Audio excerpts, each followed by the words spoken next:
ബിസ്മില്ലാഹിർ റഹ്മാനിർ റഹീം.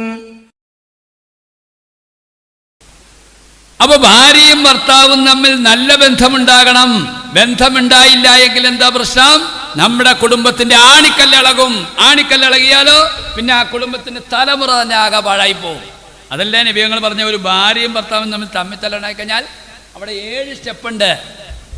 ഉടനെ തന്നെ അവിടെ മുതുക് പിടിച്ച് ഇടിക്കലോ അല്ലെങ്കിൽ കരണ കുറ്റിക്കിട്ട് അടിക്കലൊന്നും അല്ല, അല്ലെങ്കിൽ കഴുത്തെ പിടിച്ച് ഞെക്കലല്ല, അല്ലെങ്കിൽ മുടി കുത്തിയെ പിടിച്ചിട്ട് ഭിത്തിക്കിട്ട് ഇടിക്കലല്ല. നബിയങ്ങൾ പറഞ്ഞു there are 7 steps. അവിടെ 7 നടപടിക്രമങ്ങളുണ്ട്. ഒന്നാമത്തെ നടപടി എന്നാണെന്നറിയാവോ? അവളെ മാന്യമായി വിളിച്ച് ഉപദേശിക്കണം. മോളെ, ഇവിടെ എന്നാണ് വിളിക്കുന്നത്? അങ്ങനെ വിളിച്ചോ, മോളേന്നോ അല്ലെങ്കിൽ ചക്കരേന്നോ അല്ലെങ്കിൽ പൊന്നേന്നോ കരളേന്നോ അല്ലെങ്കിൽ വൃക്കേന്നോ എന്നാണ് ഇവിടെ വിളിക്കുന്നത്? തൃശ്ശൂർ ജില്ലക്കാരുടെ ഭാഷ ഏതാണ് അതുപോലെ വിളിച്ചോ. എങ്ങനെ ഈ സാധനത്തിനെ മയക്കിയെടുക്കാൻ പറ്റുമോ അതുപോലുള്ള വിളിച്ചോ. ഒന്നാമത് പറയേണ്ടത് ഉപദേശമാണ്. എന്നിട്ട് അവൾ നന്നായില്ലെങ്കിൽ രണ്ടാമത് നബിയങ്ങൾ പറഞ്ഞു അവോയ്ഡിങ് ബെഡ്.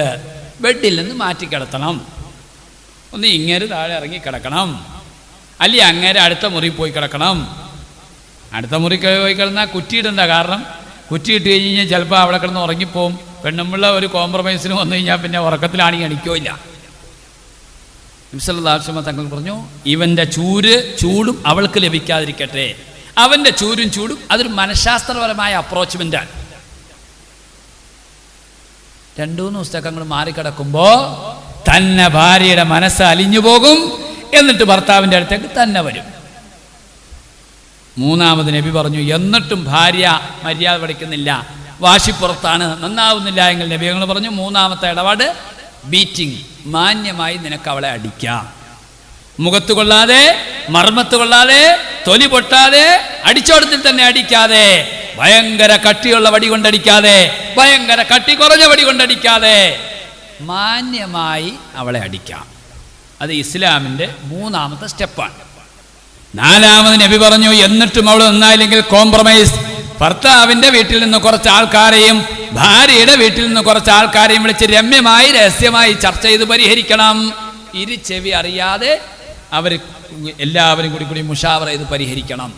അതോടുകൂടി ഏത് വൃത്തികെട്ട പെണ്ണും നന്നാവും. നന്നാവാത്ത ഒരു പെണ്ണുമില്ല.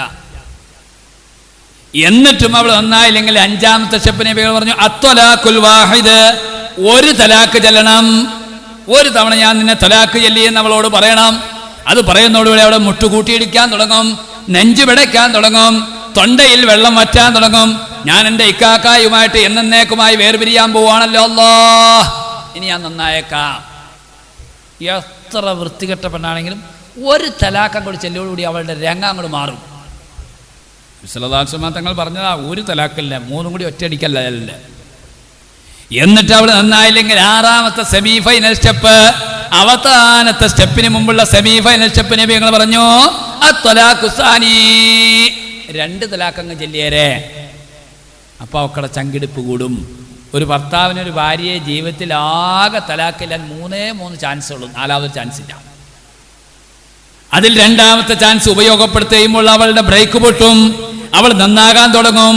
എന്ത് വലിയ പ്രശ്നമാണെങ്കിലും അവൻ കോംപ്രമൈസിലേക്ക് വരും. ഏതായാലും എൻ്റെ ഭർത്താവുമായിട്ട് എന്നേക്കുമായി ഞാൻ വേർപിരിയാൻ പോവാണല്ലോ, അല്ലാഹ് ഇനി ഞാൻ നന്നായേക്കാം. നബി സല്ലല്ലാഹു അലൈഹി വസല്ലം തങ്ങൾ പറഞ്ഞു 6ാമത്തെ സ്റ്റെപ്പ് 2ാമത്തെ തലാക്ക് ചെല്ലണം. എന്നിട്ട് അവൾ നന്നായില്ല എങ്കിൽ അവസാനത്തെ 7th and last and final step നബി ഞങ്ങൾ പറഞ്ഞു അത്വലാഖുൽ ബത്താ. അവസാനത്തെ ത്വലാഖും ചൊല്ലി നീ അവളെ പിരിച്ചേരെ, അവളിൽ യാതൊരു നന്മയും ബാക്കിയില്ല എന്ന് ആദരവായ റസൂലുള്ളാഹി സ്വല്ലല്ലാഹു അലൈഹി വസല്ലം. എന്നാലും നബി പറഞ്ഞു വലാ തുതല്ലിക് വജ്ഹഹാ. നിന്റെ ഭാര്യയുടെ മുഖത്ത് നീ അടിക്കാൻ പാടില്ല എന്ന് ഷഫീഉനാ റസൂലുള്ളാഹി സ്വല്ലല്ലാഹു അലൈഹി വസല്ലം. ഭാര്യയുടെ മുഖത്തടിക്കുമ്പോൾ കളി മാറും. നബി സല്ലല്ലാഹു അലൈഹി വസല്ലം തങ്ങൾ അതല്ലേ ഹദീസിൻ്റെ അടിസ്ഥാനത്തിൽ മഹാന്മാരായ ആൾക്കാർ പറഞ്ഞ ഭാര്യയെ തിരഞ്ഞെടുക്കുമ്പോൾ 4 കാര്യത്തിൽ പരിഗണിച്ചത്. 3ാമത്തെ കാര്യം എന്നറിയോ? പൊക്കം കൂടിയിരിക്കണം. ആർക്ക്? ഭർത്താവിന്. കാരണം ഭാര്യക്കെട്ടൊന്ന് കൊടുത്താലും തിരിച്ചു വരുമ്പോൾ ഇയാളുടെ മോന്ത പൊങ്ങിയിരിക്കുവാണെങ്കിൽ അങ്ങനെ മോന്തയ്ക്ക് കൊള്ളൂല. അതാ പൊക്ക വെച്ച് കൂടിയിരിക്കണം എന്ന് പറഞ്ഞു. ഇൽമിൽ കൂടിയിരിക്കണം, ഭംഗിയിൽ കൂടിയിരിക്കണം, പൊക്കത്തിൽ കൂടിയിരിക്കണം, അതുപോലെ തന്നെ സമ്പത്തിൽ കൂടിയിരിക്കണം. ഈ 4 കാര്യത്തിൽ ഭർത്താവ് ഭാര്യയേക്കാൾ അല്പം മുന്തിയിക്കണം. ഇത് ഷാഫി മദ്ഹബിലെ വലിയ വലിയ പണ്ഡിതന്മാർ പറഞ്ഞ, അത് വെറുതെ പറഞ്ഞല്ല. അതുകൊണ്ട് തന്നെ പ്രിയപ്പെട്ട സഹോദരിമാരെ, സഹോദരന്മാരെ, ഭാര്യയും ഭർത്താവും തമ്മിലുള്ള ബന്ധം അതൊരു മനുഷ്യന്റെ ജീവിതത്തിലെ പ്ലാറ്റ്ഫോമാണ്.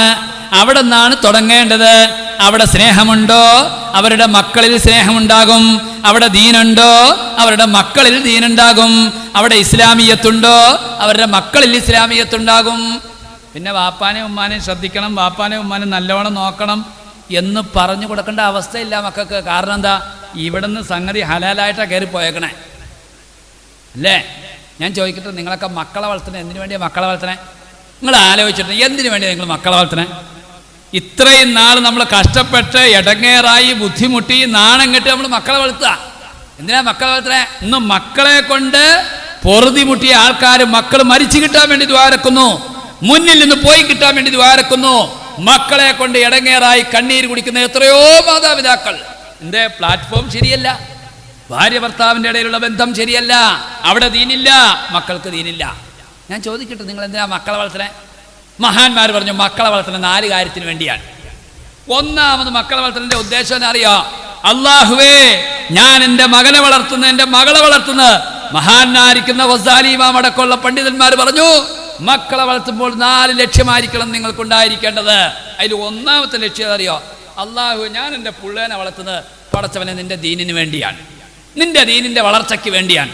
അവൻ നാളെ ഒന്നാം തരം നല്ല ആലിമാകണം, നല്ല ഹാഫിളാകണം, നല്ല ഉസ്താദാകണം, നല്ല മുദരിസാകണം, നല്ല മദ്രസ മുഅല്ലിമാകണം, നല്ല പള്ളിയിലെ സെക്രട്ടറി ആകണം, പ്രസിഡന്റ് ആകണം, ഈ ഉമ്മത്തിന് കൊടിപിടിക്കുന്ന ആളാകണം. അല്ലാഹു, എൻ്റെ മക്കളെ കൊണ്ട് നിന്റെ ദീനിന് എന്തെങ്കിലും ഗുണമുണ്ടാവണം. അതിനുവേണ്ടി ആ നിയ്യത്ത് വെച്ച് മക്കളെ വളർത്തണം. അപ്പം എന്താ ഗുണം? ആ കൊച്ചിനെ അംഗൻവാടിയിൽ വിട്ടാ ഗുണം, സ്കൂളിൽ വിട്ടാ ഗുണം. അതൊക്കെ അള്ളാഹ് ഇബാദത്തായിട്ട് രേഖപ്പെടുത്തും. ഇപ്പം തന്നെ ആ നിയ്യത്ത് അങ്ങോട്ട് വെച്ചോ, പടച്ചവനെ ഞാൻ എൻ്റെ കൊച്ചുങ്ങളെ വളർത്തണം, എൻ്റെ വ്യക്തിപരമായ ആവശ്യത്തെക്കാൾ ഉപരി അള്ളാഹുവിൻ്റെ ദീനിന് വളർച്ച കിട്ടണം. അങ്ങനെ നിയ്യത്ത് വെച്ചിട്ട് മക്കളെ വളർത്തിയാൽ, ആ കൊച്ചിനെ കക്കൂസി പോയിട്ട് നിങ്ങൾ കഴിയിച്ചു കൊടുത്താൽ അത് ഇബാദത്താണ്. ആ കൊച്ചിനെ അംഗൻവാടി വിട്ടാൽ അത് ഇബാദത്താണ്. ആ പിള്ളേനെ ആശുപത്രി കൊണ്ടായത് ഇബാദത്താണ്. ആ പിള്ളേരുടെ നഖം വെട്ടി കൊടുത്താൽ അത് ഇബാദത്താണ്. ആ പിള്ളക്ക് ആശുപത്രി കൊണ്ട് എന്ത് ചെയ്തോ അതൊക്കെ അള്ളാഹ് ഇബാദത്തായിട്ട് രേഖപ്പെടുത്തും. കാരണം മക്കളെ വളർത്തുന്നത് എന്തിനു വേണ്ടിയാ? അവൻ നല്ല ആലിമാകണം, ഹാഫിളാകണം, സെക്രട്ടറി ആകണം, പ്രസിഡന്റ്. പഠിച്ചവനെ, നിന്റെ ദീനി നിന്റെ മക്കളെ കൊണ്ട് ഉപകാരം കിട്ടണം. ആ നെയ്യത്തിൽ മക്കളെ വളർത്തിക്കോ, നിങ്ങൾക്ക് ഡബിൾ സ്വർഗ. ചെറിയ കാര്യമല്ല മക്കളെ വളർത്താൻ, ദീനനുസരിച്ച് വളർത്താൻ ചെറിയ കാര്യമല്ല സഹോദരിമാരെ.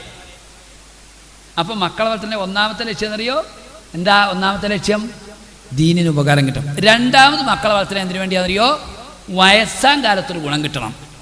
വയസ്സാം കാലത്ത് ഉമ്മാന്നൊന്ന് വിളിക്കണം, ബാപ്പാന്നൊന്ന് വിളിക്കണം, ബാപ്പാടെ പുറം മാന്തി കൊടുക്കണം, ഉമ്മാടെ നഖം വെട്ടി കൊടുക്കണം, ഉമ്മാനെ ആശുപത്രി കൊണ്ടുപോകണം, ഉമ്മാനെ ഉമ്മാന്നൊന്ന് വിളിക്കണം. ഇല്ലേ? ആർക്കപ്പം ഉമ്മാനെയും ബാപ്പാനെയും വേണ്ടേ? നിങ്ങളുടെയൊക്കെ ഇരുത്തം കണ്ടപ്പോൾ മഞ്ചിലേക്ക് കയറ്റി ഇരുത്തി ആട്ടൂന്ന് നിങ്ങളുടെയൊക്കെ തോന്നല് ഓലക്കെ കൊണ്ട് കൊല്ലാതിരുന്നാൽ കൊള്ളാം. അതേ അവസ്ഥയിലൊക്കെ മക്കൾ വളർന്നു. തന്നെ വർക്കല എടവ എന്ന് പറഞ്ഞ സ്ഥലമുണ്ട്, എടവ. അവിടെ ഉമ്മ രാവിലെ സുബഹിക്ക് എഴുന്നേപ്പോൾ കട്ടൻ ചായം തിളപ്പിച്ച് മൂടി വെച്ചിട്ട് ഉമ്മ നിൽക്കിരിക്കാൻ കരുത്. പുള്ള എഴുന്നേറ്റ് വന്നു കഴിഞ്ഞപ്പോൾ മറ്റേൻ്റെ കിറുക്കിലാണ്, ഈ MDMA കഴിച്ചിട്ട് കിടക്കണേ. പുള്ള എഴുന്നേറ്റ് വന്നപ്പോൾ ഇരുമ്പ് പൊടി എടുത്ത് ഉമ്മാടെ തല സുജൂദിൽ വെച്ച് 10ഉം 14ഉം കഷ്ടമാക്കി വെട്ടിപ്പിടിച്ചു. ഒന്നാം തരം കാക്കാമാരുടെ പിള്ളേരാ. ഇപ്പം ആർക്കും ഉമ്മാനെ വേണ്ട. വയസ്സാം കാലമായി കഴിഞ്ഞാൽ ഉമ്മാനെ വേണ്ട, വാപ്പാനെ വേണ്ട. അനിയൻ പറയും, എടാ നീ കൊണ്ടുപോയി നോക്കടാ, നിനക്കല്ലടാ ടൗണിൽ വാപ്പ 2-3 കടമുറി എഴുതി തന്നെ. മറ്റവനോട് പറയും, നിനക്കല്ലടാ കൂടുതൽ റബ്ബർ തോട്ടം കിട്ടിയത് നീ നോക്കടാ. ഉമ്മാനെ വാപ്പാനെ ഇപ്പം പന്ത് കെട്ടുമ്പോൾ ഇട്ട് തട്ടും. ഉമ്മാനെ വാപ്പാനെ ആർക്കും വേണ്ടാവേ. ഒരാവശ്യമില്ല. സാധനം ഈ വയസ്സൊക്കെ ആക്രിക്കടയിൽ എടുക്കുകയാണെങ്കിൽ അവിടെയെങ്കിലും കൊണ്ടു കൊടുക്കുന്നു, അവിടെ എടുക്കൂല. ആർക്കാ ഇപ്പം ഉമ്മാനെ വാപ്പാനെ വേണ്ടേ? കാഞ്ഞിരപ്പള്ളി എന്ന് പറഞ്ഞ സ്ഥലമുണ്ട്, കാഞ്ഞിരപ്പള്ളി. ഇഷ്ടം പോലെ സമ്പത്തുള്ള വലിയൊരു മുതലാളി. ആ വാപ്പ ചെറുപ്പത്തിൽ മരിച്ചുപോയി. ഉമ്മാനെ വയസ്സാങ്കാലായപ്പോൾ ഈ ഉമ്മാർ 3 പേരും കൂടി തീരുമാനിച്ചു, നമുക്ക് ഉമ്മാനെ വൃദ്ധസ്ഥാനത്തിൽ കൊണ്ടേയാക്കാൻ തീരുമാനിച്ചു. ഇപ്പോൾ ഉമ്മ പറഞ്ഞു, മരിച്ചാലും വേണ്ടില്ല, ഞാൻ വൃദ്ധസ്ഥാനത്തിലേക്ക് പോകില്ല, ഞാൻ ഇവിടെ കിടന്നാൽ മരിക്കുള്ളൂ. അവസാനം ഒച്ചപ്പാടായി, ബഹളായി, തമ്മിത്തല്ലായി, വഴക്കായി. ഞാൻ പറയുമ്പോൾ ഈ തള്ളയുടെ കയ്യിലെ കുഴപ്പം. ഈ ഉണ്ടായപ്പോൾ തന്നെ ഒക്കത്തിനെയും കൊങ്ങയെ പിടിച്ച് ഞെക്കിയിട്ട് ആ കക്കൂസുള്ളിലേക്ക് എടുത്തിട്ടായിരുന്നു ഈ തള്ള വളർത്താൻ പോയത് അടങ്ങാറായി. അല്ലെങ്കിൽ ആ വയറങ്ങോട്ട് ആ പ്ലഗിലേക്ക് കുത്തിയിട്ടുണ്ടല്ലോ, ഒക്കത്തിനെ വലയ്ക്ക് ഷൂന്ന് കേൾക്കും. 3ഉം കൂടി ഒറ്റ ഇടയ്ക്ക് തീർന്നോളെ. ഇച്ചിരി പവർ കൂട്ടി ഞാൻ കൊടുത്താങ്ങിയത് കയറും. ഞാൻ പറയുമ്പോൾ തള്ളയുടെ കയ്യിലാ തെറ്റ്. എന്താ ഉള്ള അവിടെ ഒച്ചയാക്കണേ? അങ്ങനെ അവസാനവുമാർ കോംപ്രമൈസ് വെച്ചു. എന്നാ കോംപ്രമൈസ് വെച്ചേ? 3 മുദ്രപത്രം, 100 രൂപയുടെ 3 മുദ്രപത്രം. അങ്ങനെ 100 രൂപയുടെ 3 മുദ്രപത്രവും മേടിച്ച് ഉമ്മാക്ക് വേണ്ടി ഒരു 4മതൊരു മുദ്രപത്രവും മേടിച്ച് ഉമ്മാരെല്ലാവരും അനീൻ്റെ വീട്ടിൽ കൂടി. എന്നാ ചെയ്യണം? ഇനി ഉമ്മാൻ എന്ത് ചെയ്യും? കൊല്ലാൻ പറ്റുമോ, തല്ലാൻ പറ്റുമോ, കൈത്തറക്കാൻ പറ്റുമോ, പോലീസ് വിടുവോ? അവസാനം ഒരു ഉസ്താദിൻ്റെ കെയർ ഓഫിൽ എന്ത് ചെയ്തു? മുദ്രപത്രത്തിൽ എന്നെ ഈ എഗ്രിമെൻ്റ് ചെയ്തു. എന്നാ എഗ്രിമെൻ്റ്? 30 ദിവസം ഒരാൾ നോക്കട്ടെ, അടുത്ത 30 ദിവസം ഒരാൾ നോക്കട്ടെ, അടുത്ത 30 ദിവസം ഒരാൾ നോക്കട്ടെ. അപ്പോൾ കുറച്ച് സമാനമായി. ഉമ്മ 30 ദിവസം ഓരോ വീട്ടിലേക്ക് പോയിക്കോളൂല. അങ്ങനെ കോംപ്രമൈസ് ഒക്കെ എഴുതി 4 പേരും ഒപ്പിട്ടു. ഉമ്മ മൂത്ത ചെറുക്കൻ്റെ കൂടെ അങ്ങോട്ട് പോയി, മൂത്ത മോൻ്റെ കൂടെ പോയി. അവിടെ നിന്ന് കഴിഞ്ഞ് 30 ദിവസം തികഞ്ഞ് അടുത്ത മോൻ്റെ വീട്ടിലേക്ക് ചെന്നു. അടുത്ത മോൻ്റെ വീട്ടിലേക്ക് 30 ചെന്നപ്പോൾ വിഷയം വീണ്ടും രൂക്ഷമായി. എന്നാ ഈ പൊട്ടന്മാർ ഒരു കാര്യം അതിൽ എഴുതാൻ മറന്നുപോയി. ചില ഇംഗ്ലീഷ് മാസം 31 പറഞ്ഞൊരു ഡേറ്റ് കൂടുതൽ വരും. അന്നും ഉമ്മാൻ ആര് നോക്കും? ഞങ്ങൾക്ക് 30 ദിവസം നോക്കാനുള്ള എഗ്രിമെൻ്റ് ഉള്ളൂ, 30ൻ്റെ അന്ന് ഉമ്മ ഇറങ്ങിക്കോ. ആരാ അതിൻ്റെ ഉമ്മ? നമ്മുടെ ഉമ്മ എന്നൊക്കെ പറഞ്ഞ ആരാ സഹോദരിമാരെ? ഉമ്മ എവിടാ കിടന്നുറങ്ങണേന്നറിയോ? ഉമ്മ കിടന്നുറങ്ങുന്നത് തൊട്ടിയുടെ അടിയില. എൻ്റെ പുള്ള ഉറക്കത്തിൽ എഴുന്നേറ്റ് മുലപ്പാലിന് വേണ്ടി കരഞ്ഞ് കരഞ്ഞ് കരഞ്ഞ് എൻ്റെ പുള്ള മൂത്രമൊഴിക്കുമ്പോൾ ആ മൂത്രം എൻ്റെ കണ്ണീ ചാടണം, ഞാൻ ഉറക്കത്തിൽ നിന്നിക്കണം, എൻ്റെ പുള്ളയ്ക്ക് മുല കൊടുക്കണം, എൻ്റെ പുള്ളയുടെ ജീവൻ രക്ഷിക്കണം. അതുപോലെയാണ് നമ്മുടെ തള്ളമാര് വളർത്തിയത്. അല്ലാഹു തആല അവരുടെ ആഖിറം വെളിച്ചമാക്കുമാറാകട്ടെ. ഉമ്മാക്കും ബാപ്പാക്കും എന്തോരം ദ്വാർന്നാലും വയറിയില്ല. നബി പറഞ്ഞു, നിന്റെ ജീവിച്ചിരിക്കുന്നോ മരിക്കുന്നതായ ഉമ്മാക്കും ബാപ്പാക്കും നീ ദ്വാർന്നാൽ നിന്റെ 5 അയൽവക്കത്തേക്ക് പോലും ദാരിദ്ര്യം എടുക്കുകയില്ല എന്ന് ലോകത്തിന്റെ ഹബീബ് ആദരവായ റസൂലുള്ളാഹി സ്വല്ലല്ലാഹു അലൈഹി വസല്ലം. ഉമ്മാക്കും ബാപ്പാക്കും ദ്വാർക്കലും മുടക്കിയോ അവൻ്റെ വീട്ടിൽ ദാരിദ്ര്യം ആറ്റൊഴിയില്ല. മക്കള് സ്വാലിയാവണമെങ്കിലേ ഭാര്യയും ഭർത്താവിൻ്റെ ബന്ധം റെഡിയാവണം. അവർ ഒന്നിച്ച് തഹജ്ജുദിന് എണീക്കണം, ദ്വാരക്കണം. പടച്ചവനെ ഞങ്ങൾക്ക് എന്തെങ്കിലും മക്കളെ നീ വളച്ചു കളയല്ലേ അല്ലാ. കാബത്തിൻ്റെ ചോട്ടിൽ വെച്ച് ഒരാൾ ദ്വാരക്കുന്നതായിട്ട് ഇപ്പം അടുത്തൊരു പ്രസംഗത്തിൽ ഞാൻ കേട്ടു. എൻ്റെ മോൻ മരിച്ചു കിട്ടിയാൽ മതി എന്ന്. കണ്ണീര് കൊണ്ട്, സങ്കടം കൊണ്ട്. എൻ്റെ പ്രിയപ്പെട്ട സഹോദരിമാരെ, സഹോദരന്മാരെ, അതുകൊണ്ട് മക്കളെ വളർത്തുന്ന 2ാമത്തെ ലക്ഷ്യം എന്നറിയോ? വയസ്സാം കാലത്തൊരു ഗുണം കിട്ടണം. 3ാമത് മക്കളെ ആരാ? നിൻ്റെ ഉമ്മ. നിങ്ങൾക്കറിയാം, നമ്മളെ ഈ കയ്യിൽ തല്ലുമ്പോൾ, ഇടിക്കുമ്പോൾ, കുത്തുമ്പോൾ എന്തോരം വേദന വരണ്ടെന്ന് അളക്കണ ഒരു ഉപകരണമുണ്ട്. അതിന് മെഡിക്കൽ സയൻസിൽ ഞങ്ങൾ പറയുന്ന പേര് ഡെല്ല് എന്നാണ്. ഒരാൾക്ക് താങ്ങാൻ കഴിയാവുന്ന പരമാവധി വേദന 45 ഡെൽ യൂണിറ്റ് വേദനയാണ്. 46 ഡെൽ യൂണിറ്റ് വേദന വന്നു കഴിഞ്ഞാൽ അയാൾ മരിച്ചു പോകും, ചത്തുപോകും. ഒരു മനുഷ്യൻ്റെ ശരീരത്തിൽ വരുന്ന വേദന അളക്കാൻ വേണ്ടി മെഡിക്കൽ സയൻസ് ഉപയോഗിക്കുന്ന ഉപകരണമാണ് ഡെല്ല്. അതിൻ്റെ യൂണിറ്റിൻ്റെ പേരും ഡെല്ലെന്നാണ്. ഇപ്പം എല്ലാത്തിനും മെഷീനാണല്ലോ അല്ലേ? പൊടിക്കാൻ മെഷീൻ, മിറ്റടിക്കാൻ മെഷീൻ, എല്ലാത്തിനും മെഷീൻ. അപ്പോൾ പെണ്ണുങ്ങൾക്കൊരു പണിയില്ല. TV, ഇൻസ്റ്റ, വാട്സപ്പ്, യൂട്യൂബ്, ഫേസ്ബുക്കൊക്കെ നോക്കിയിരുന്ന് കടയിലേക്ക് ഇന്ന് വൈകുന്നേരം ആകുമ്പോൾ ഓർഡർ കെട്ടിയെന്ന് പറഞ്ഞ് ഓർഡർ മേടിച്ചുകൊണ്ട് ഷാപ്പാട് അടിക്കുക, വാട്സപ്പ്, യൂട്യൂബ് നോക്കുക. ഇപ്പോൾ ഒന്നിനും മെഷീൻ വേണ്ട. ഇപ്പോൾ ഈ അടുത്തുള്ള പേപ്പറിൽ കണ്ടു മുറുക്കണേന് വരെ മെഷീനായിരിക്കും. വെറ്റിലേം പോലെയും ചുണ്ണാമ്പൊക്കെ അതിലേക്ക് ഇട്ട് കൊടുത്താൽ മെഷീൻ ചവച്ചോളം നമ്മൾ തുപ്പിയാൽ മാത്രം മതി, ഒരു അധ്വാനമില്ല. അതിന് വരെ മെഷീനാണ്. വീടി വലിക്കുന്നതിന് മെഷീൻ, മുറുക്കണേന് മെഷീൻ, എന്തെല്ലാം മെഷീനാ സഹോദരിമാരെ, ചെറിയ കാര്യമല്ല. അപ്പോൾ മനുഷ്യൻ്റെ വേദന അളക്കുന്ന പറഞ്ഞാൽ ഡെല്ല്. 45 ഡെൽ യൂണിറ്റ് വേദനയാണ് നിന്റെ ശരീരത്തിൽ വരാവുള്ളൂ. 46 ഡെൽ യൂണിറ്റ് വേദന നിന്റെ ശരീരത്തിൽ വന്നാൽ നീ മരിച്ചു പോകും. ആരാ നിന്റെ തള്ള? ആരാടോ നിന്റെ ഉമ്മ? നിന്റെ ഉമ്മ നിന്നെ പ്രസവിക്കുമ്പോ 57 ഡെൽ യൂണിറ്റ് വേദന സഹിച്ചിട്ടാണ് നിന്റെ തള്ള നിന്നെ പ്രസവിക്കുന്നത്. 57 ഡെൽ യൂണിറ്റ് വേദന എന്ന് പറഞ്ഞാൽ ഒരു മനുഷ്യന്റെ 206 ചില്ലാനം അസ്ഥികൾ ഒരേ സമയം ഒടിഞ്ഞു നുറുങ്ങുന്ന വേദനയ്ക്കാണ് 57 ഡെൽ യൂണിറ്റ് വേദന എന്ന് പറയുന്നത്. അള്ളാഹുവിന്റെ കാവലുള്ളത് കൊണ്ട് മാത്രമാണ് നമ്മുടെ ഉമ്മമാർ മരിച്ചു പോകാതിരുന്നത്. അള്ളാഹു തആല അവരുടെ ആഖിറം വെളിച്ചമാക്കുമാറാകട്ടെ. ഉമ്മാക്കും പാപ്പാക്കും എപ്പോഴും ദ്വാരുന്ന സഹോദരന്മാരെ, ദാരിദ്ര്യം നമ്മുടെ വീട്ടിൽ വരൂല. അപ്പം നബി സല്ലല്ലാഹു അലൈഹി വസല്ലം തങ്ങൾ പറഞ്ഞു, മാതാപിതാക്കൾക്കുള്ള ദുആ തംനഉൽ ഫഖ്റ, അത് ദാരിദ്ര്യത്തെ തടുക്കുക തന്നെ ചെയ്യും.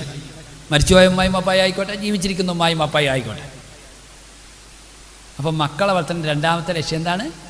വയസ്സാം കാലത്തൊരു തണുപ്പ് കിട്ടണം. നിങ്ങൾക്കറിയാം, 7 വർഷം മുമ്പ് നടന്ന അബുദാബിയിലെ പ്രമാദമായ കേസ്. അബുദാബി കോടതിയിൽ 110 വയസ്സുള്ള വാപ്പയെ 80 വയസ്സുള്ള മകൻ ഇങ്ങനെ പരിചരിച്ചുകൊണ്ടിരിക്കുകയാണ്. അയാളെ കക്കൂസിൽ പോയാൽ കഴിച്ചു കൊടുക്കും, ജുമഅയ്ക്ക് കാറിലേക്ക് എടുത്തുകൊണ്ടുപോയി ജുമഅയ്ക്ക് പള്ളിയിൽ കൊണ്ട് നിസ്കരിപ്പിച്ചു കൊണ്ടുവരും, നഖം വെട്ടിക്കൊടുക്കും, ആശുപത്രിയിൽ കൊണ്ടുപോകും, ആ വാപ്പയുടെ പുറം മാന്തി കൊടുക്കും. എല്ലാ നിലയ്ക്കും 110 വയസ്സുള്ള വാപ്പയെ 80 വയസ്സുള്ള മകൻ നോക്കി നോക്കി നോക്കി നോക്കി അവസാനം അനുജന് കൊണ്ടുപോയിട്ട് അബുദാബി കോടതിയിൽ കേസ് കൊടുത്തു. എന്താ? എൻ്റെ വാപ്പയെ നോക്കിയത് ഇത്രയും നാളും എൻ്റെ ജ്യേഷ്ഠനാണ്, അതുകൊണ്ട് എൻ്റെ വാപ്പയെ എനിക്ക് വിട്ടുതരണം, എനിക്ക് സ്വർഗത്തിൽ കിടക്കണം. നബി ഞങ്ങൾ പറഞ്ഞു തരിബത്തിയതാ, അവൻ നശിച്ചു പോകട്ടെടാ, നശിച്ചു പോകട്ടെ എന്ന് 3 തവണ ദുആ ചെയ്തപ്പോൾ സഹാബാക്കൾ ചോദിച്ചു, യാ റസൂലല്ലാഹ്, ഇങ്ങനെ മൂക്ക് മണ്ണിൽ കുത്തിപ്പോകട്ടെ, നശിച്ചു പോകട്ടെ എന്ന് ഇത്ര കടുപ്പത്തിൽ ദുആ ചെയ്യാൻ ആരെ പറ്റിയാ നബിയെ പറയുന്നത്? നബി പറഞ്ഞു, വയസ്സാം കാലത്ത് നിന്റെ ഉമ്മാനെ വാപ്പാനെയും കയ്യിൽ കിട്ടിയിട്ട് അതുകൊണ്ടെങ്കിലും നിനക്ക് സ്വർഗത്തിൽ കടക്കാൻ കഴിഞ്ഞില്ലെങ്കിൽ നാശമാണടാ നാശമെന്ന് ആദരവായ റസൂലുള്ളാഹി സ്വല്ലല്ലാഹു അലൈഹി വസല്ലം. വയസ്സാം കാലത്ത് ഉമ്മാനെയും വാപ്പാനെയും കൈ കിട്ടിക്കഴിഞ്ഞാൽ അത് മതിയിലാവേ ഒരാൾക്ക് സ്വർഗത്തിൽ കിടക്കാൻ, അല്ലേ? നമ്മളൊക്കെ എന്നാ പറഞ്ഞേ, ഓ എന്തോരം കാർന്നോമാര് ചത്തു പോണു, പടച്ചോനെ കാറ്റ് പോണു, ഇങ്ങേര് മാത്രം ചാവുമല്ല വായുവല്ല, ഇങ്ങേര് മാത്രമായി നീണ്ട നിൽക്കുക കിടപ്പ് ഇങ്ങനെ കിടക്കുക. അങ്ങനെയല്ല ചിന്തിക്കുന്നത്. ഉമ്മായും വാപ്പായും മരിച്ചിട്ടിട്ടെന്ന് ആഗ്രഹിക്കരുത്. അവരുടെ ആ അടിവസ്ത്രം ഒന്ന് കഴുകിക്കൊടുക്കാൻ, അവർ കക്കൂസിൽ പോയാലൊന്ന് കഴുകിക്കൊടുക്കാൻ, അവരുടെ പുറം മാന്തിക്കൊടുക്കാൻ, അവരുടെ നഖം വെട്ടിക്കൊടുക്കാൻ, അവരുടെ മൂക്കിലെ അഴുക്കുകൾ എടുത്തു മാറ്റാൻ, അവരുടെ ശരീരത്തിലെ രോമങ്ങൾ പറിച്ചു കളയാൻ, അവരെ ഒന്ന് വൃത്തിയാക്കാൻ, അവരെ ഒന്ന് പരിചരിക്കാൻ നമുക്ക് ഭാഗ്യം കിട്ടിയാൽ ലോകത്തെ ഏറ്റവും വലിയ ഭാഗ്യം അത്. അതാ നബി പറഞ്ഞു, തരിബത്തിയതാ തരിബത്തിയതാ തരിബത്തിയതാ, നാശമാണടാ നാശം. വയസ്സാം കാലത്ത് ഉമ്മാനെയും വാപ്പാനെയും കിട്ടിയിട്ട് അതുകൊണ്ടെങ്കിലും നിനക്ക് സ്വർഗത്തിൽ കടക്കാൻ കഴിഞ്ഞില്ല, നാശമാണെന്ന് ആദരവായ റസൂലുള്ളാഹി സ്വല്ലല്ലാഹു അലൈഹി വസല്ലം. ഇപ്പൊ ഈ അനിയൻ കയറി ചെന്നിട്ട് അബുദാബി കോടതിയുടെ മുമ്പിൽ പറഞ്ഞു, ഇനി എനിക്ക് എൻ്റെ വാപ്പാനെ വിട്ടു തന്നെ, ഇത്ര നാൾ കാക്കായാ നോക്കിയത് ഞാൻ സമ്മതിച്ചു. അങ്ങനെ വാപ്പയോട് കോടതി ചോദിക്കുകയാണ്, അല്ല ഇനി നിങ്ങൾ അനിയന്റെ കൂടെ പോവോ, ജ്യേഷ്ഠന്റെ കൂടെ, മൂത്ത മകന്റെ കൂടെ പോകണോ, ഇളമകന്റെ കൂടെ? വാപ്പ പറഞ്ഞു, കോടതി എന്ത് വെച്ചാലും ഞാൻ സ്വീകരിക്കാൻ തയ്യാറാണ്.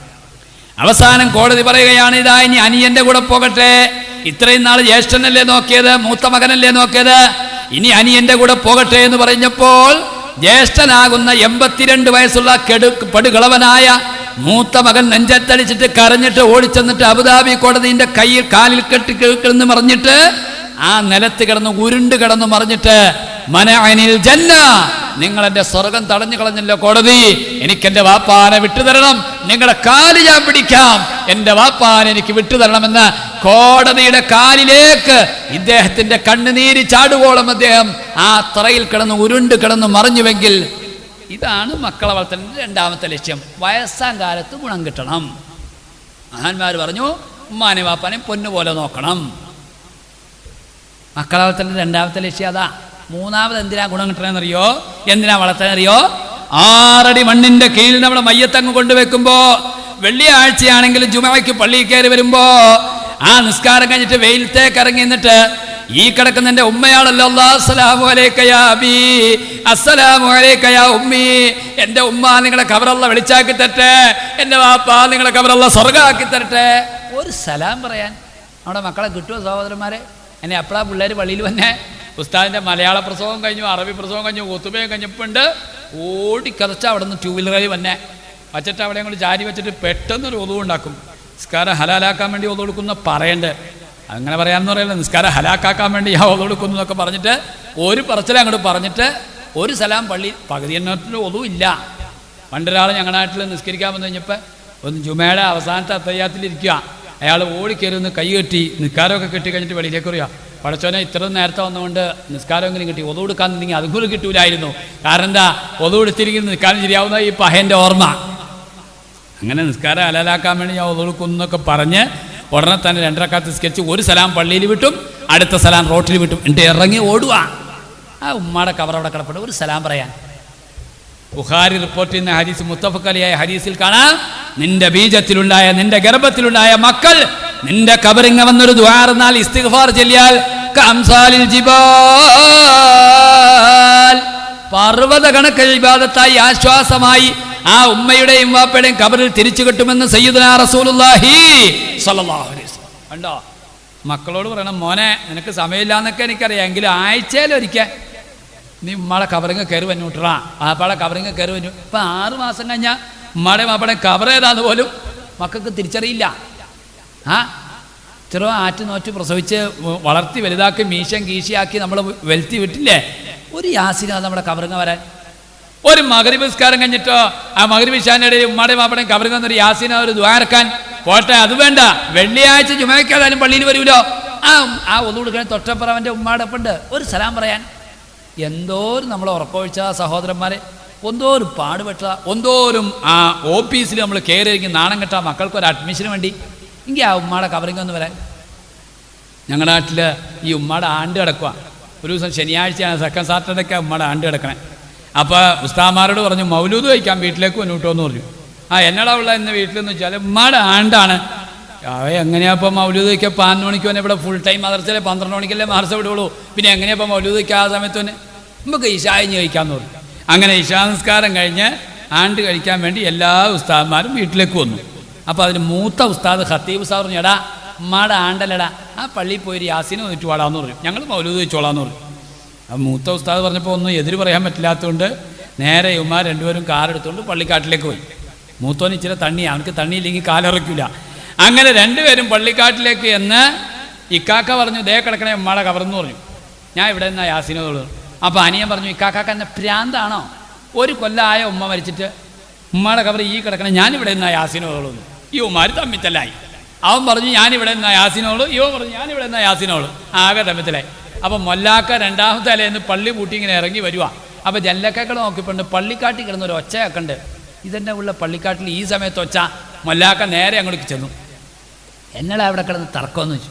അല്ല ഇക്കാക്ക പറയണു ഈ കിടക്കണേ ഉമ്മാടെ കവറെന്ന്, ഞാൻ പറയണു ഈ കിടക്കണേ ഉമ്മളെ. ഒരു വർഷം ആയിട്ടില്ല എന്ന് വിചാരിക്കണം. നമ്മുടെ പിള്ളേർ നമ്മുടെ കവറിങ് എന്തോരം കയറി വരും നിങ്ങളൊന്ന് ആലോചിച്ച് നോക്ക്. മഹാന്മാർ പറഞ്ഞു, നിങ്ങൾ മക്കളെ വളർത്തുന്ന 3ാമത്തെ ലക്ഷ്യം കവറിൽ ഒരു തണുപ്പ് കിട്ടണം. അങ്ങനെ ഉമ്മാർ പറഞ്ഞു, ഇവൻ പറഞ്ഞു ഈ കിടക്കണേ ഉമ്മാടെ കവർ, അവൻ പറഞ്ഞു ആ കിടക്കണേ ഉമ്മാടെ. അപ്പോൾ മൊല്ലാക്ക പറഞ്ഞു, മുക്കുറി പറഞ്ഞേ, എടാ നമുക്ക് അത് രണ്ടും അല്ലാടാ ഉമ്മാടെ കവർ, ദേ കിടക്കണേ ഉമ്മാടെ കവർ. അങ്ങോട്ട് മാറി നിന്ന് മൊല്ലാക്കാക്ക് കവർ കിട്ടില്ല. കാരണം മൊല്ലാക്ക തലക്കി പൈസ മേടിച്ചേക്കണിയാ. മൊല്ലാക്കാക്ക് കൃത്യമായിട്ട് അറിയാം ഇന്നതാ ഉമ്മാടെ കവറെന്ന്. മൊല്ലാക്ക പറഞ്ഞു ദേ കിടക്കണേ ഉമ്മാടെ കവർ, അങ്ങോട്ട് മാറി നിന്ന് യാസീൻ ആളാന്ന്. മഹാന്മാർ പറഞ്ഞു, മക്കളെ വളർത്തലിൻ്റെ 3ാമത്തെ ലക്ഷ്യം എന്നറിയോ? ഖബറിലൊരു തണുപ്പ് കിട്ടണം. 4ാമത് എന്തിനാ മക്കളെ വളർത്തുന്നത്? മഹാന്മാർ പറഞ്ഞു, 4ാമത് മക്കളെ വളർത്തലിൻ്റെ ഏറ്റവും പ്രഥമമായ ലക്ഷ്യം, അല്ലാഹുവേ 15.5 കോടി കിലോമീറ്റർ അപ്പുറം നിൽക്കുന്ന ചുട്ടുപൊള്ളുന്ന സൂര്യൻ അവിടെ ഉദിച്ചുയർന്നിട്ട് ടാറിട്ട റോട്ടിൽ നിന്ന് കാലം മെഴുകുതിരി പോലെ ഉരുകയാണ്. അങ്ങനെയുള്ള സൂര്യൻ നാളെ മഹ്ശറാ മൻസബയിൽ ഒരു ചുട്ടച്ചാൽ മുകളിലേക്ക് വരുമ്പോൾ ഈ ഉമ്മയാണ് എൻ്റെ മദ്രസാ വിദ്യാഭ്യാസം തടുത്തത്, ഈ ഉമ്മയാണ് എൻ്റെ ദീനി വിദ്യാഭ്യാസം തടുത്തത്, ഈ ഉമ്മായും വാപ്പായുമാണ്. എടാ നിനക്ക് SSLCക്ക് ഒത്തിരി പഠിക്കാനുണ്ട്, +2 ഒത്തിരി പഠിക്കാനുണ്ട്, നീ മദ്രസയിൽ പോയത് മതിയിലവുള്ളേ, നീ ദീൻ പഠിച്ചത് മതിയിലവുള്ളേ, നീ അള്ളാഹനെ മനസ്സിലാക്കിയത് മതി, നിന്റെ മദ്രസ നിർത്തിക്കോ, നിനക്ക് ട്യൂഷന് പോകാനുണ്ട്, നിനക്ക് സ്കൂളിൽ ഒത്തിരി പഠിക്കാനുണ്ട്, ഹോം വർക്ക് ചെയ്യാനുണ്ട്. മദ്രസയെ പഠിപ്പിക്കുന്ന ഉസ്താദ്മാരുടെ തൊഴിലാണ്, അത് അവരുടെ അന്നത്തിന് വേണ്ടി ചെയ്യുന്ന ഇടപാടാണ്. എടാ മോനെ നിനക്ക് സ്കൂളിൽ ഒത്തിരി പഠിക്കാനുണ്ട്, അത്യാവശ്യമൊക്കെ ഇപ്പം നീ പഠിച്ചു. അപ്പോൾ ഉസ്താദ് പറഞ്ഞു, അല്ല അങ്ങനെ മദ്രസ നിർത്തല്ലേ, ആ പിള്ള കിഴക്കോട്ടിരിഞ്ഞ് നോക്കിയിരിക്കണേ. അതൊന്നും കുഴപ്പമില്ല ഉസ്താദ്, എങ്ങോട്ടെങ്കിലും ഒന്ന് തിരിഞ്ഞ് നിൽക്കിരിച്ചാൽ മതി, അതൊന്നൊരു വിഷയമല്ല ഉസ്താദ്. അല്ല ഈ പിള്ള റുക്കൂ ചെയ്യുമ്പോൾ എന്നാണ് ചാടിപ്പോയ സാധനം നോക്കണം മട്ടാ, അതൊന്നും വിഷയമല്ല ഉസ്താദ്, എങ്ങനെയെങ്കിലും ഒന്ന് കാണിച്ച് കൂട്ടിയാൽ മതി. നബിയങ്ങൾ പറഞ്ഞില്ലേ ഖിയാമത്ത് നാളാവുമ്പോൾ ദീനിയായ അറിവ് ഉയർത്തപ്പെടുന്ന. ശരിയത് എല്ലാ മദ്രസയിലും കുട്ടികൾ കൊഴിഞ്ഞുകൊണ്ടിരിക്കുകയാണ്, ദീനി വിദ്യാഭ്യാസം കിട്ടുന്നില്ല. എൻ്റെ പ്രിയപ്പെട്ട സഹോദരിമാരെ സഹോദരന്മാരെ, സൂറത്തുൽ അഹ്സാബ് നിങ്ങൾ പരിശോധിച്ച് നോക്ക്. ഈ ഉമ്മയും ബാപ്പയും കാരണമാണ് ഞങ്ങൾ വഴിപിഴച്ചു പോയത്. അതുകൊണ്ട് ഉമ്മാനെയും വാപ്പാനെയും ചെമ്പിൻ്റെ തറയിലേക്ക് മലർത്തി കിടത്തു അല്ലാഹ്.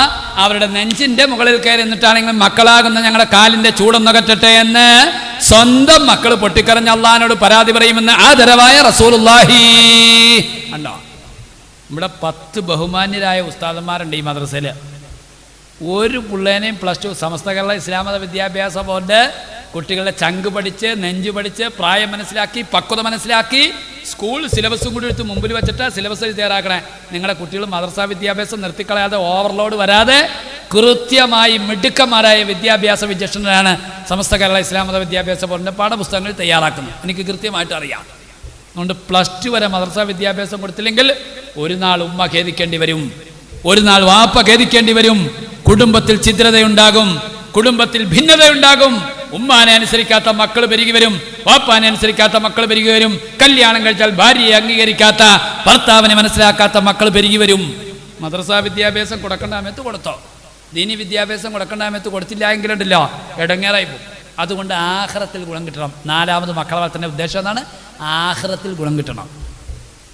ആഖിറത്തിൽ ഗുണം കിട്ടണമെങ്കിൽ അല്ലാഹുവേ റബ്ബനാ ആതിഹിം ദുഅഫൈനി മിനൽ അദാബ്, എനിക്ക് വഴിവഴച്ചതിൻ്റെ പേരിൽ തരാമണ ശിക്ഷയാണ്, അതിൻ്റെ ഇരട്ടി ശിക്ഷ എൻ്റെ ഉമ്മാക്കും ബാപ്പാക്കും കൊടുക്കണമെന്ന് സ്വന്തം മക്കൾ അല്ലാഹുവിനോട് പരാതി പറയുമെന്ന് സൂറത്തുൽ അഹ്സാബ് സാക്ഷ്യപ്പെടുത്തുന്നുവെങ്കിൽ എൻ്റെ പ്രിയപ്പെട്ട സഹോദരിമാരെ, കുടുംബത്തിൽ ക്ഷീണമുണ്ടാകാതെ, കുടുംബത്തിൽ പ്രശ്നങ്ങളുണ്ടാകാതെ മക്കൾ നല്ല വഴിക്ക് വന്നോ ദീനി വിദ്യാഭ്യാസം കൊടുക്കുന്നതാണ്. ഇവിടുത്തെ ഉസ്താദന്മാരൊക്കെ മിടുക്കന്മാരായ ഉസ്താദന്മാരാണ്, വർഷങ്ങളോളം തഴക്കവും വഴക്കമുള്ള ഉസ്താദന്മാരാണ്.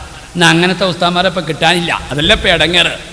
എന്തോ ഇപ്പം ഇന്നാളിപ്പോൾ കോട്ടയം ജില്ലയിലെ ഒരു സ്ഥലത്ത് എന്നെ വിളിച്ചു പറഞ്ഞു ഒരു ഉസ്താദിനെ തരാമോ എന്ന് ചോദിച്ചു. ഞാൻ ഉസ്താദിനെ ഇവിടെ നിന്ന് പറഞ്ഞു വിട്ട് കഴിഞ്ഞപ്പോൾ അവിടെ ചെന്നപ്പോൾ ഉസ്താദിനോട് കമ്മിറ്റിക്കാർ ചോദിച്ചു എന്നാ ശമ്പളം ഉദ്ദേശിക്കുന്നത്? 25,000 രൂപ എന്നേക്കാൻ പറഞ്ഞു. 25,000 രൂപ ഉസ്താദന്മാർക്ക് ശമ്പളമോ? ഇതിന് നിങ്ങൾക്ക് വട്ടം വല്ലോണ്ട്? 25,000 ആണെങ്കിൽ ഞാൻ നിൽക്കണോളൂ എന്ന് പറഞ്ഞു. ഇപ്പോൾ സമസ്ത കേരളയും ദക്ഷിണ കേരളയും എല്ലാ വിദ്യാഭ്യാസ ബോർഡും കൂടി ഒരു സർവേ നടത്തുന്നുണ്ട്. 4,000 ഉസ്താദന്മാർ ഈ രാജ്യം വിട്ടുപോയി. എന്നാ കാരണം എന്നറിയോ? ജീവിതത്തിൻ്റെ രണ്ടറ്റം മുട്ടിക്കാൻ കഴിയണില്ല. അരിക്ക് വല്ലയിടത്തിനും വിലക്കുറവുണ്ടോ? വെളുത്തുള്ളിക്ക് രൂപ 375 അല്ലേ?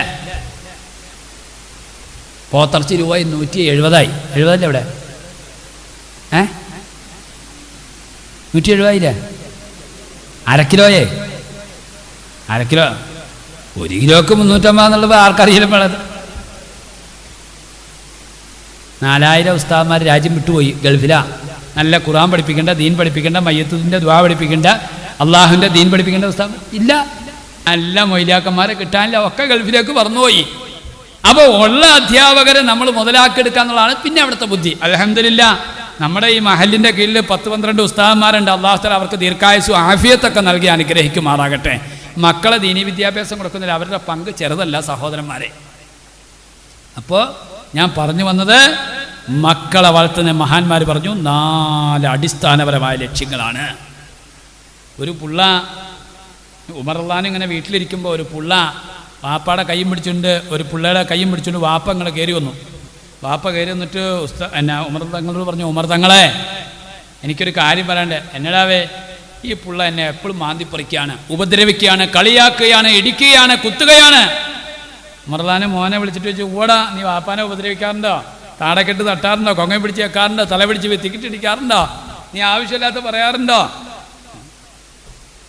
മോനപ്പോൾ കരയാൻ തുടങ്ങി. ഉമർ തങ്ങൾ പറഞ്ഞു, മോനെ അതൊന്നും ചെയ്യരുത്, നിൻ്റെ വാപ്പായാണ്, നിൻ്റെ പൊന്നുപ്പയാണ്, നീ ഇടിക്കാൻ പാടില്ല, കുത്താൻ പാടില്ല, നീ ഉപദ്രവിക്കാൻ പാടില്ല എന്നൊക്കെ പറഞ്ഞ് കൊച്ചിനെ ഉപദേശിച്ച് നല്ല ഉപദേശമൊക്കെ കൊടുത്തിട്ട് വാപ്പായും മോനും കൂടി അങ്ങോട്ട് തിരിച്ചു പോയി.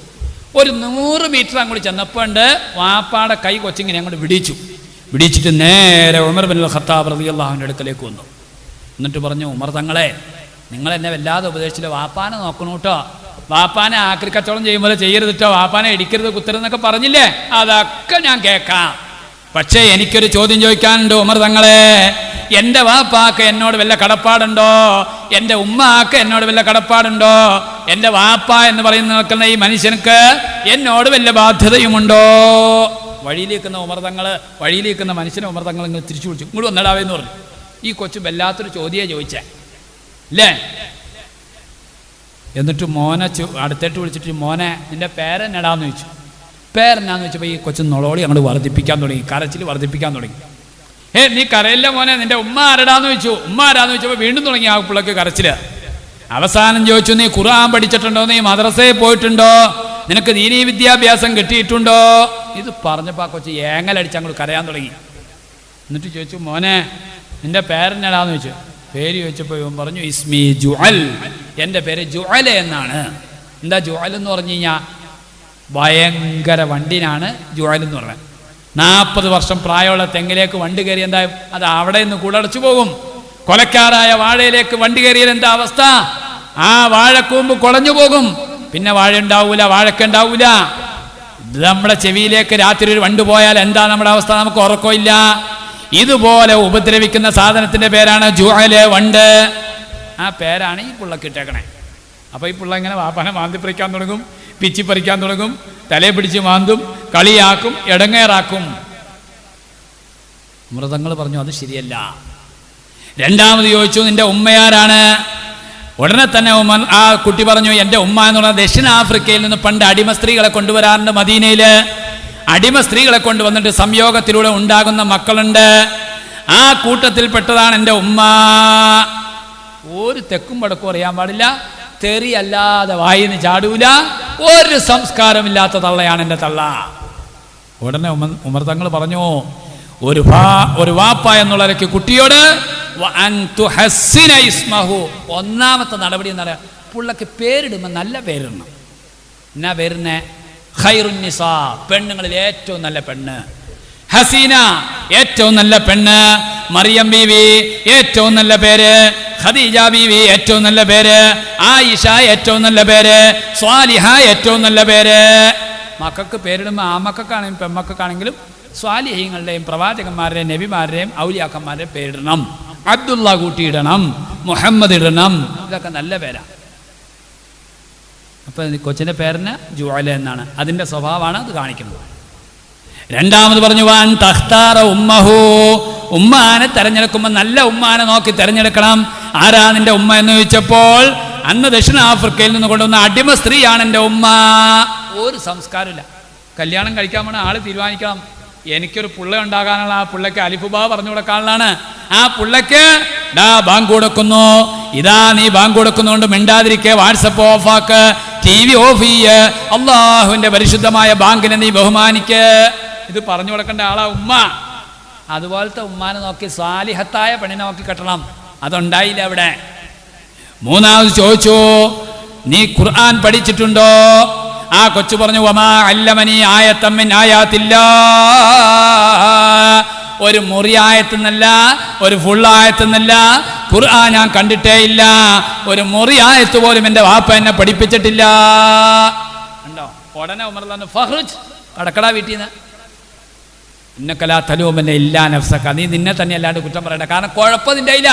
നീ പിള്ളേനെ ഓതാൻ വിട്ടിട്ടില്ല, നീ പിള്ളേനെ മദ്രസയിൽ വിട്ടിട്ടില്ല, നീ ദീൻ പഠിപ്പിച്ചിട്ടില്ല. അമ്മായി വാപ്പായിനെ അനുസരിക്കോ പിള്ള? നിങ്ങളൊന്ന് ആലോചിച്ച് നോക്കി. എത്ര മണിക്കാരത്തിൻ്റെ? ഓക്കെ. അതുകൊണ്ട് സഹോദരിമാരെ, നിങ്ങൾക്ക് നല്ല മക്കൾ വേണോ? നല്ല ഭർത്താക്കന്മാർ നിങ്ങളെ പെൺമക്കൾക്ക് വേണോ? നിങ്ങളുടെ ആ മക്കൾക്ക് നല്ല ഭാര്യമാർ വേണം. മദ്രസയിലേക്ക് വിട്. ഒരു കുട്ടി സ്കൂൾ വിട്ടിട്ട് വന്നു കഴിഞ്ഞാൽ ഉമ്മാക്ക് എന്നാ വെപ്രാളറിയും. ഉമ്മ 4 മണിക്ക് ഗ്യാസിൽ ചായ വെച്ചേക്കുമായിരിക്കും. ഉമ്മ ഓടി ചെന്ന് ബാഗ് ഇങ്ങോട്ട് വലിച്ചെറിക്കും. മുറ്റത്തേക്ക് കൊച്ചു കയറി വരുമ്പോൾ തന്നെ എൻ്റെ ബാഗ് അങ്ങോട്ട് തുറക്കും. എന്നെ ഡയറി എടുക്കും. എടാ ഇന്ന് സാറ് എന്നൊക്കെയാണ് എഴുതാൻ പറഞ്ഞേക്കണേ, ഏതൊക്കെയാണ് വായിക്കാൻ പറഞ്ഞേക്കണേ, എന്നൊക്കെയാണ് ഹോംവർക്ക് ചെയ്യാൻ പറഞ്ഞേക്കണേ, എന്തൊക്കെയാണ് പഠിച്ചുകൊണ്ടില്ലാൻ പറഞ്ഞേക്കണേ, ഏതൊക്കെ പടം വരയ്ക്കാം. ഉമ്മാക്ക് എന്നാ വെപ്രാള. എനിക്ക് ഒരു കൊച്ചു മദ്രസ വിട്ടിട്ട് അങ്ങോട്ട് കയറി പറ്റേ. ഈ പെണ്ണുങ്ങൾ നിന്നോടത്തി അനങ്ങുമോ? ഇന്ന് എന്നാണ് അവസ്ഥ പഠിപ്പിച്ചത്? ഉമ്മാനെ തല്ലാനാണോ പഠിപ്പിച്ചത്? വാപ്പനെ കൊല്ലാനാണോ പഠിപ്പിച്ചത്? ഏത് ഇവിടുത്തെ പെണ്ണുങ്ങളെ പറ്റി അല്ലാട്ട് പറഞ്ഞത്. എൻ്റെ നാട്ടിലെ ഇവിടുത്തെ പെണ്ണുങ്ങളെ അത്ര നല്ല പെണ്ണുങ്ങളെ ലോകത്ത് ഞാൻ കണ്ടിട്ടില്ല. എൻ്റെ നാട്ടിലെ പെണ്ണുങ്ങളെ പറ്റി പറഞ്ഞേ. ഇന്ന് ഏത് ദ്വായാണ് അവസ്ഥ മദ്രസയെ പഠിപ്പിച്ചേ?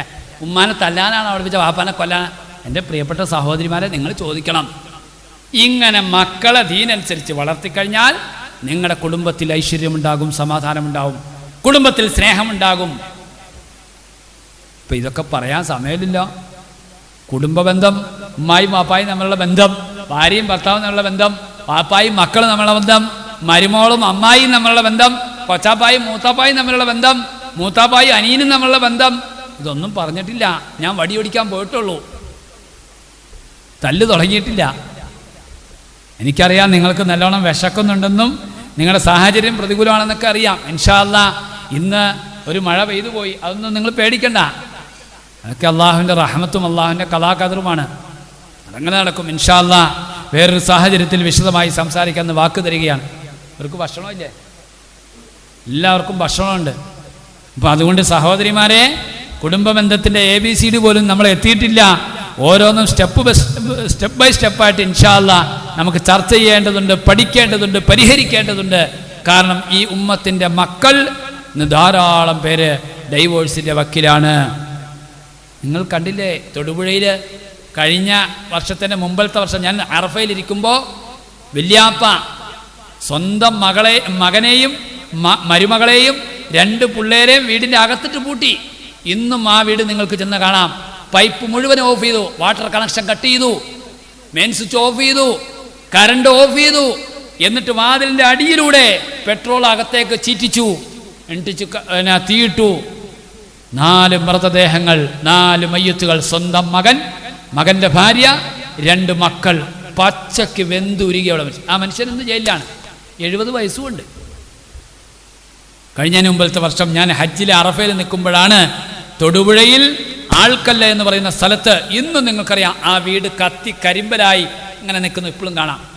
സ്വന്തം മകനെയും മരുമകളെയും 2 കൊച്ചുങ്ങളെയും വീടിൻ്റെ അകത്തിട്ട് പൂട്ടിയിട്ട് വാട്ടർ കണക്ഷൻ കട്ട് ചെയ്തു. അതുപോലെ കക്കൂസിലേക്കുള്ള പൈപ്പിലെ വെള്ളം തീർത്തു വച്ചു. അതുപോലെ തന്നെ ബാത്റൂമിലെ വെള്ളം തീർത്തു വച്ചു. എല്ലാ നിലയിലുള്ള കറണ്ട് കണക്ഷനും കട്ട് ചെയ്തു. വാട്ടർ കണക്ഷൻ കട്ട് ചെയ്തു. രക്ഷപ്പെടാനുള്ള മുഴുവൻ പഴുതും അടച്ചിട്ട് വാതിലിൻ്റെ വെളിയിൽ നിന്ന് വാതിൽ പൂട്ടിയിട്ട് അകത്തേക്ക് പെട്രോൾ ഒഴിച്ച് വീട് മുഴുവനും കത്തിച്ച് 4 മയ്യത്തുകൾ സെക്കൻഡുകൾക്കകം അവിടെ ചാമ്പലായി തീർന്നു. ഒന്ന് ആലോചിച്ച് നോക്കേ. സ്വന്തം ബാപ്പയാണ് ചെയ്തത്. ഇന്നും നിങ്ങൾക്ക് തൊടുപുഴയിൽ ആൾക്കല്ല എന്ന് പറയുന്ന സ്ഥലത്ത് എന്നാൽ ആ വീട് ഇപ്പോഴും അതുപോലെ ഇപ്പുണ്ട്. 2 വർഷം കഴിഞ്ഞു. ഇതാണ് അത് മുസ്ലിമീങ്ങളാണ്. ഇതാണ് നമ്മുടെ കുടുംബത്തിൻ്റെ അവസ്ഥയെങ്കിൽ എൻ്റെ പ്രിയപ്പെട്ട സഹോദരിമാരെ സഹോദരന്മാരെ, കുടുംബബന്ധം നന്നാക്കാനും മെച്ചപ്പെടുത്താനും നമ്മുടെ മനസ്സുകൾ ഒന്നാകാനും ധാരാളം നമ്മൾ പഠിക്കേണ്ടതുണ്ട്, മുന്നേറേണ്ടതുണ്ട്. അല്ലാഹു തആല സമാധാനമുള്ള സന്തോഷമുള്ള നല്ല കുടുംബജീവിതം നമുക്ക് നൽകി അനുഗ്രഹിക്കുമാറാകട്ടെ. അൽഹംദുലില്ലാ, വളരെ സന്തോഷത്തോടു കൂടി പറയട്ടെ, പല മഹല്ലുകളിലും കുടുംബജീവിതം ഭദ്രമാക്കാൻ, അതുപോലെ പ്രീമാരിറ്റൽ കോഴ്സുകൾ, അതുപോലെ കുടുംബജീവിതത്തിലെ പ്രശ്നങ്ങൾ പരിഹരിക്കാനുള്ള സമിതികൾ, ഇങ്ങനെ പല നിലയിലുള്ള ചുവടൊരുക്കങ്ങളും മുന്നൊരുക്കങ്ങളും പല മഹല്ലുകളിലും ഉണ്ടാകുന്നു എന്നുള്ളത് വളരെയധികം ആശാവഹമാണ്.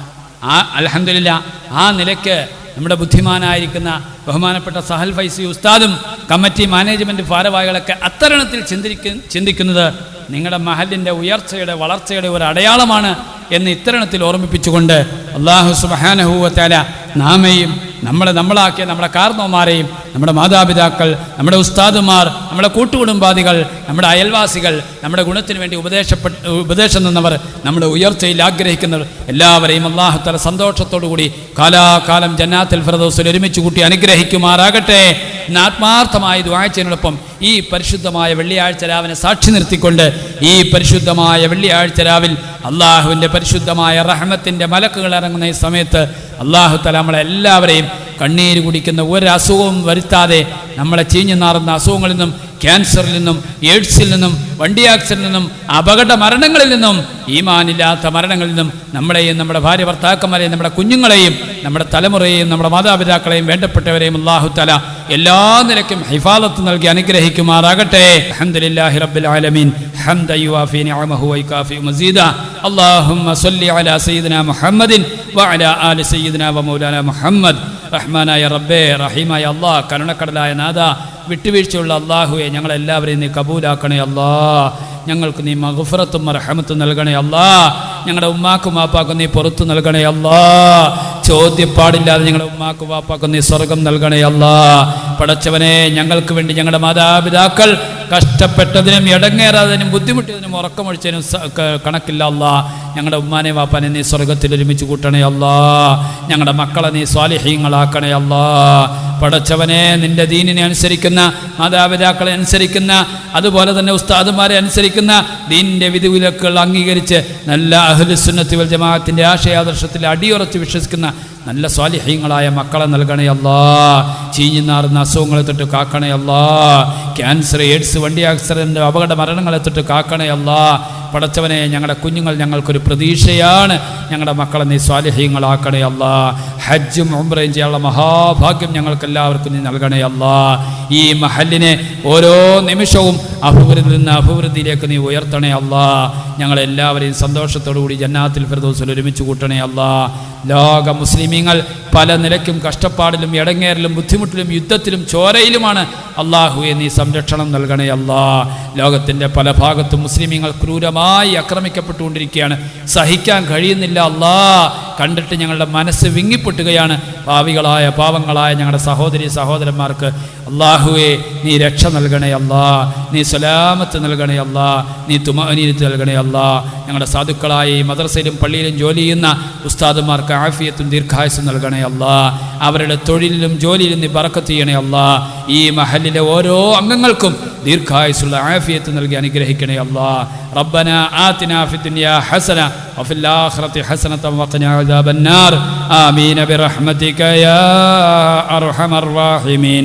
വൽഹംദുലില്ലാഹി റബ്ബിൽ ആലമീൻ ബിഹഖി സല്ലല്ലാഹു അലാ മുഹമ്മദ് സല്ലല്ലാഹു അലൈഹി വസല്ലം സല്ലല്ലാഹു അലാ മുഹമ്മദ് സല്ലല്ലാഹു അലൈഹി വസല്ലം اللهم صل على محمد والآل أهل البيت سلم صل على جميع الأنبياء والمرسلين الحمد لله رب العالمين السلام عليكم ورحمة الله وبركاته